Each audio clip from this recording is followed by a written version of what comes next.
নমস্কার বন্ধুরা, রাখি হোমমেডে আপনাদের স্বাগত। আমি আজকে দেশি মুরগির রেসিপি নিয়ে চলে এসেছি।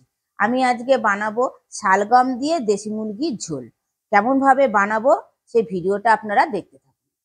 শালগম দিয়ে দেশি মুরগির ঝোল বানানোর জন্য আমি এখানে দুটো শালগম নিয়ে নিয়েছি। দেশি মুরগিটাকে আমি ভালো করে কেটে ধুয়ে পরিষ্কার করে নিয়েছি।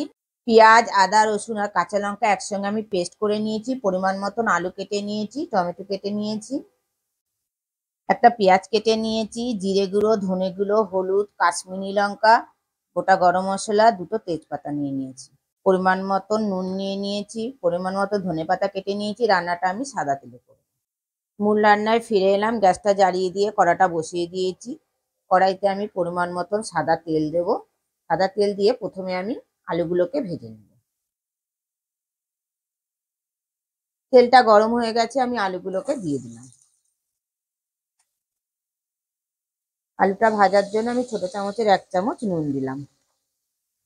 নুনটা দিয়ে আলুটার সঙ্গে ভালোভাবে মিশিয়ে নিব। আলুটা ভাজা হয়ে গেছে, আমি তুলে নিলাম। একই তেলের মধ্যে শালগম গুলো ভেজে নেব।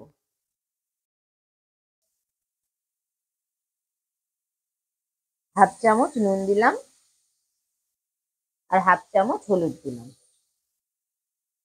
দিয়ে শালগমটার সঙ্গে মিশিয়ে নিলাম। শালগমটাকেও আমি হালকা করে ভেজে নেব। শালগমটা ভাজা হয়ে গেছে, আমি তুলে নিলাম।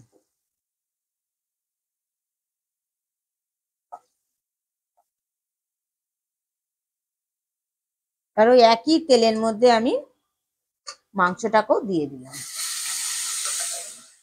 মাংসটাও কালার ধরা পর্যন্ত আমি ভেজে নেব।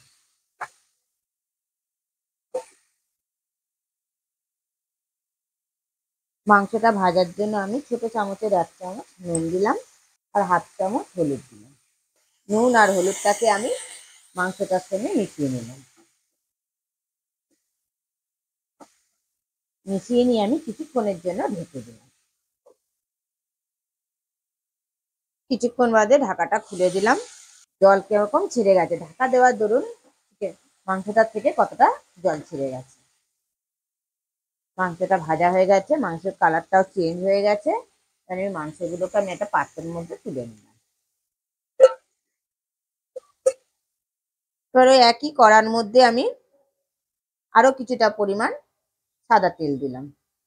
তেলটা গরম হয়ে গেছে, আমি ফোড়নে দিলাম গোটা গরম মশলা, একটা তেজপাতা আর একটা পেঁয়াজ কেটে রেখে দিয়েছিলাম, পেঁয়াজটাও দিয়ে দিলাম। আর সমস্ত ফোড়নগুলো একসঙ্গে মিশিয়ে আমি ভেজে নেব যতক্ষণ না পেঁয়াজের কালারটা চেঞ্জ হয়। পেঁয়াজটা ভালোভাবে ভেজে নিলাম, পেঁয়াজের কালারটাও চেঞ্জ হয়ে গেছে। এবারে আমি যে মশলাটা করে রেখে দিয়েছিলাম, পেঁয়াজ, আদা, রসুন আর কাঁচা লঙ্কা একসঙ্গে যে আমি পেস্ট করে রেখে দিয়েছিলাম, সেই পেস্টটা আমি দিয়ে দিলাম। পেস্টটাকে দিয়েও আমি ভালোভাবে মিশিয়ে নেব। মিশিয়ে নিয়ে এবার আমি কষে নেবো যতক্ষণ না পেঁয়াজ, আদা, রসুনের কাঁচা গন্ধটা যায়। কিছুক্ষণ ধরে আমি পেঁয়াজ, আদা, রসুনটা একটু কষে নিলাম। এবারে আমি যে দুটো টমেটো কেটে রেখে দিয়েছিলাম, সেই টমেটোটা আমি দিয়ে দিলাম। টমেটোটা যাতে তাড়াতাড়ি নরম হয়ে যায়, আমি 2 চামচ নুন দিলাম। নুনটা দিয়েও আমি মিশিয়ে নিলাম। মিশিয়ে নিয়ে আমি কিছুক্ষণের জন্য ঢেকে দিলাম। কিছুক্ষণ বাদে ঢাকাটা খুলে দিলাম, আবার একটু নাড়াচাড়া করে দিলাম। দেখুন বন্ধুরা, টমেটোটা পুরোপুরি ভাবে নরম হয়ে গেছে। এবার আমি এক এক করে গুঁড়ো মশলাগুলো অ্যাড করব। 1 চামচ দিলাম জিরে গুঁড়ো, 1 চামচ দিলাম ধনে গুঁড়ো, হাফ চামচ দিলাম হলুদ, কালারের জন্য আমি 1 চামচ দিলাম কাশ্মীরি লঙ্কা। আপনারা কিন্তু এখানে লাল লঙ্কার গুঁড়ো অ্যাড করতে পারেন। আমি রান্নাটা যেহেতু কাঁচা লঙ্কায় করছি, আমি কালারের জন্য, সেই কারণে আমি কালারের জন্য আমি 1 চামচ কাশ্মীরি লঙ্কা দিলাম। মশলার বাটিটা দিয়ে আমি অল্প পরিমাণ জল অ্যাড করলাম। সমস্ত কিছু একসঙ্গে মিশিয়ে আবারও আমি কষে নেব।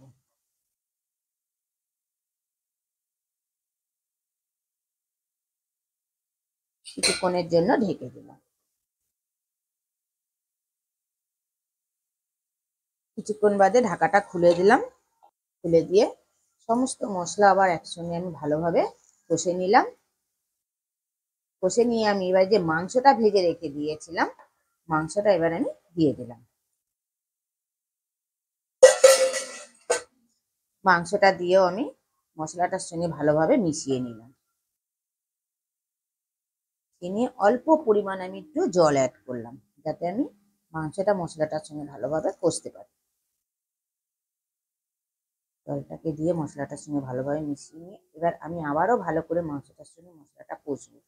এমনভাবে কষে নিতে হবে যাতে মাংসটা 50% সেদ্ধ হয়ে যায়। মাংসটা দিয়ে মশলাটার সঙ্গে আমি যতক্ষণে কষছি ততক্ষণে আপনারা বলে ফেলুন কে কোথা দিয়ে আমার ভিডিওটা দেখছেন, তবেই তো আপনাদের আমি ধন্যবাদ জানাতে পারবো। কিছুক্ষণের জন্য আমি ঢেকে দিলাম। এ সময় কিন্তু গ্যাসটা একদম লো টু মিডিয়ামে রাখবেন। কিছুক্ষণ বাদে ঢাকাটা খুলে দিলাম, আবারও একটু নাড়াচাড়া করে দিলাম। আমি ঢেকে ঢেকেই মশলাটা দিয়ে মাংসটা ভালোভাবে আমি কষে নিলাম। এবারে আমি যে আলু আর শালগমটা যে আমি ভেজে রেখে দিয়েছিলাম সেটা আমি দিয়ে দিলাম। দিয়ে মাংসটার সঙ্গে ভালোভাবে মিশিয়ে নিলাম। মিশিয়ে নিয়ে আবারও আমি 1 থেকে 2 মিনিট কষে নেব, যাতে শালগম আর আলুটার মধ্যে মশলাটা একটু ঢোকে। শালগম আর আলুটাও আমি ভালোভাবে কষে নিলাম মাংসটার সঙ্গে। কষে নিয়ে এবার আমি মাংস, শালগম আর আলুটা সেদ্ধ হওয়ার জন্য আমি জল অ্যাড করলাম, গরম জল অ্যাড করলাম। আপনারা কিন্তু সবসময় রান্নাতে গরম জলটাই দেওয়ার চেষ্টা করবেন। গরম জলটা দিলে রান্নাটাও তাড়াতাড়ি হয়ে যায় আর রান্নার টেস্টটাও ভালো হয়। জলটাকে দিয়ে আমি ভালোভাবে মিশিয়ে নিলাম। মিশিয়ে নিয়ে আমি 5 মিনিটের জন্য ঢেকে দিলাম।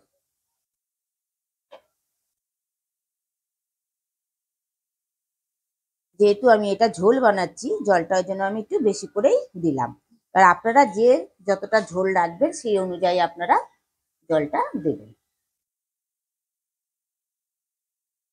5 মিনিট পর ঢাকাটা খুলে দিলাম। বন্ধুরা, আলুটাও সেদ্ধ হয়ে গেছে এবং শালগমটাও সেদ্ধ হয়ে গেছে, সবকিছুই সেদ্ধ হয়ে গেছে। এবার আমি ফ্লেভারের জন্য আমি ওপর দিয়ে একটু ধনেপাতা অ্যাড করলাম। ধনেপাতাটা দিয়েও মিশিয়ে নিলাম।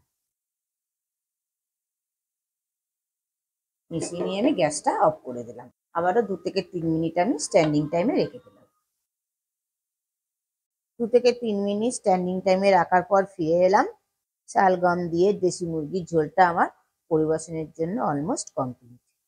দেখুন বন্ধুরা, দেখতে কতটা লোভনীয় হয়েছে, তাহলে খেতে কতটা সুস্বাদু হবে। গরম ভাতের সঙ্গে খেতে তো অসাধারণ লাগবে, রুটি পরোটার সঙ্গে খেতেও অসাধারণ লাগবে। আপনারা ঘরে অবশ্যই ট্রাই করবেন, করে আমাকে কমেন্টে জানাবেন কেমন। ভিডিওটা ভালো লেগে থাকলে কমেন্টে অবশ্যই জানাবেন, লাইক আর শেয়ার করে দেবেন। আর আমার চ্যানেলে কেউ যদি নতুন বন্ধু হয়ে থাকেন, চ্যানেলটিকে সাবস্ক্রাইব করে দেওয়ার অনুরোধ রইল। পাশে বেল আইকনটা প্রেস করে দেবেন নতুন নতুন ভিডিও দেখার জন্য।